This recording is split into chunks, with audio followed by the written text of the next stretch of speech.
The Boutique Hotel Blueprint, Chapter 5, Developing Your Eye. The first time I walked through the Sombrero Motel, I saw what others couldn't. Not because I had special training, I didn't, but because I had trained myself to see potential rather than problems. The property smelled of decades old smoke. Paint peeled from railings. The dated furniture looked like a thrift store from 1973. Evidence of illicit activities littered the parking lot. But I also saw a solid concrete structure and steel construction built to last. Room layouts that were spacious enough for separate bedrooms with kitchenettes. An L shaped design that would create a natural community space and a neighborhood starting to transform. Within minutes, I could envision the shore house, not the specific design details, but the feeling, the energy, and the story that was waiting to be told. That's what separates the boutique hotel investor from the spreadsheet warrior. We don't just look at numbers, we look for the story waiting to be told. We see the potential narrative beneath the neglect. This chapter is about training your eye to spot potential, to recognize the kinds of properties that, when infused with brand, soul, and strategic upgrades, become unforgettable places. I'll show you how to see beyond the rust and into the returns, identifying assets that others overlook, but that have the fundamental ingredients for transformation. The boutique lens. Most people walk through real estate with a clipboard. I through with a question. Could this place make someone feel something? That question has become a secret weapon. Because here's the truth, you can engineer experiences around emotion. And that's what boutique hospitality is. It's not just better linens and custom soaps, it's creating a place that people want to talk about, return to, and identify with. What makes a property boutiqueable isn't zoning or even its size, it's whether it can become a stage or a guest's personal journey. That stage might be a treehouse, it might be an A-frame, it might be a mid-century strip motel with good bones and no brand. If you're waiting for the perfect hotel to come on the market with the ideal cap rate, you're thinking like what I call a finance bro or a spreadsheet warrior. No shade to them. I'm great friends with Betty. And yes, cap rates are important. But if you're willing to create the perfect hotel for something overlooked, you're thinking like a brand builder. Here's the 5 elements of boutique potential. Through evaluating many dozens of properties and transforming several, I've identified 5 elements that indicate genuine boutique potential. One, authentic bones. These are properties with inherent character that have a built in head start. This might come from architectural distinction like mid century, Spanish colonial, Victorian, anything generic. Maybe a historical connection where there's stories that can connect place and time. Maybe there's unique structural elements, features that you couldn't affordably recreate on your own. Maybe there's quality construction, buildings meant to last and not value engineered. Maybe there's honest, really earthy materials like real wood, stone, concrete, not just veneers. Example transformation. The Line Hotel in Los Angeles is a former mid century 1964 vintage building, preserved its concrete waffle ceilings and other brutalist elements while infusing modern design. This architectural authenticity became central to its brand story. Number 2, transformation potential. This is the gap between the state and possible future determination of value creation. So, number 1, you have cosmetic needs, problems that look worse than they are, operational inefficiencies, poor management creating opportunity, underutilized spaces, areas that could become signature features. You have misguided renovations. You might have updates that are obscuring the original character, or tired positioning. Maybe it's just a generic approach to what should be a unique property.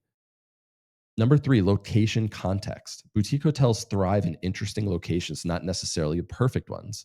So this could be emerging neighborhoods, today's grit, tomorrow's hotspot, authentic communities, real places, not just tourist constructs, walkable discoveries like hidden gems guests can explore, natural beauty with views or other access that other people haven't monetized, or cultural anchors like near galleries, music venues, and other makers.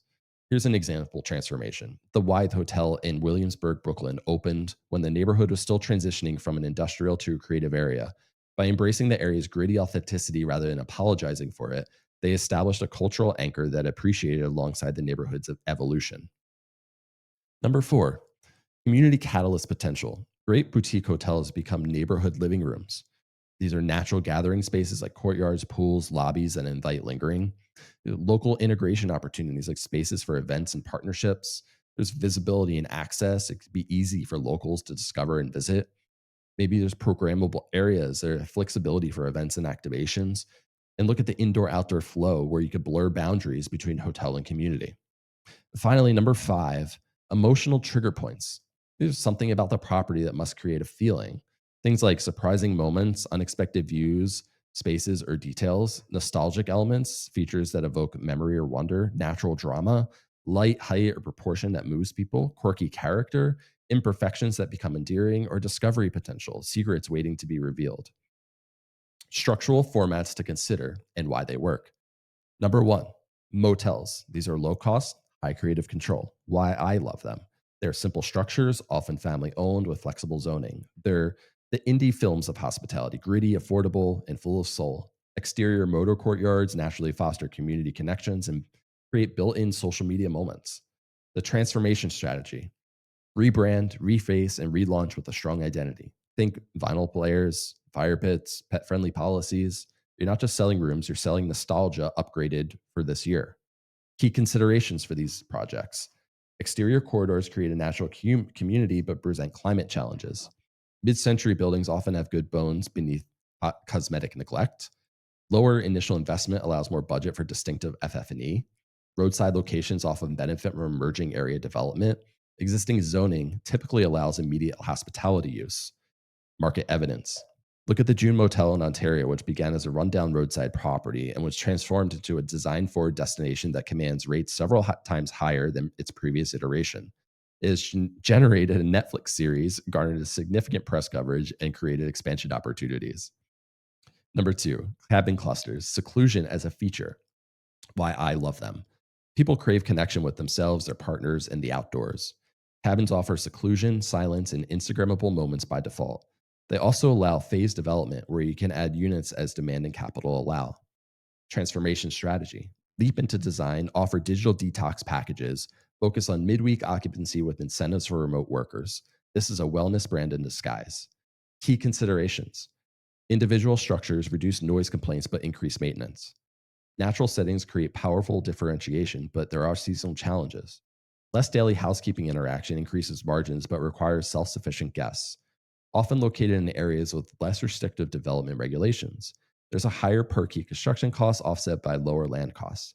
Market evidence: postcard cabins, which started as just 3 cabins, have scaled to over 1,200 units across 29 locations by focusing on this exact positioning. The company was acquired by Marriott in 2024. Number three, old houses and B&Bs, personality-driven potential. Why I love them. These assets are often mismanaged by legacy owners.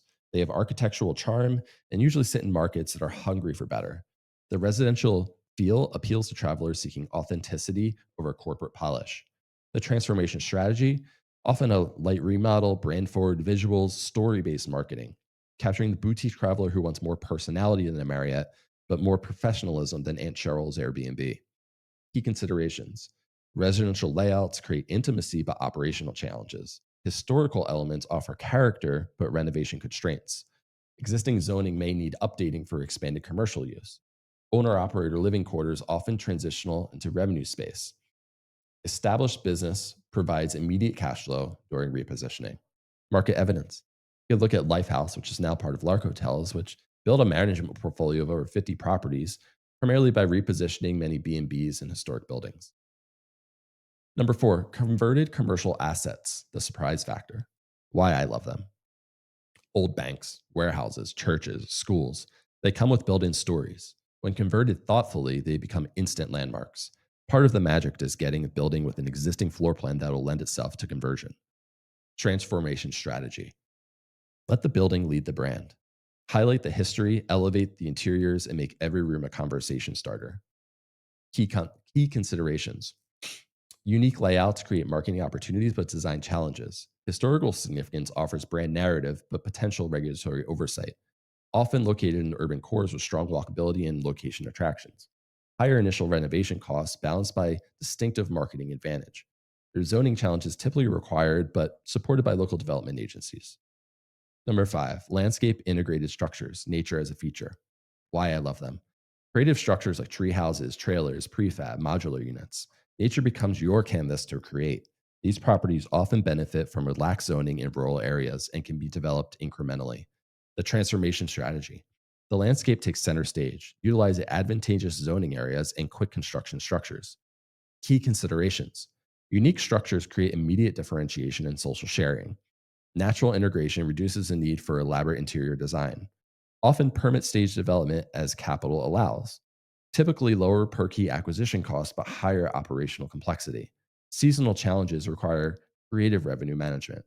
Market evidence. AutoCamp has scaled a portfolio of Airstream trailer properties across multiple markets, converting simple campsites into design forward experiential hospitality destinations. Creative criteria, the boutique test. Before underwriting a deal, ask yourself these critical questions to determine if the property is genuine boutique potential. Can I tell a compelling story here? Number two, is there something about this location or building that evokes emotion and curiosity? Number three, can I build a differentiated brand that's hard to copy? Number four, does this format allow for community and connection? And number five, do the guests leave changed or will they be inspired to post about it? Case study, my second motel. When we found the Sandpiper Motel, which would become my second motel, the Shore House Hotel and Swim Club, it was a patchwork property with dated interiors and confused positionings, but it had something priceless, a vibe we could elevate. Here's how we approached it: the asset investment. The positives. There was solid concrete and steel structures, a brand new high quality roof. There's a communal pool area and elevated terrace with ocean views. There was a recently updated electricity and plumbing systems. Building orientation was towards maximum daylight sunlight. The L-shaped layout created natural community space. Here was the challenges. It was a dated 1980s interiors with no consistent design language, confusing brand identity with no clear target guest, operational inefficiencies that are driving high costs, dependence on OTAs, and a very seasonal business model with limited shoulder season strategy. The transformation strategy.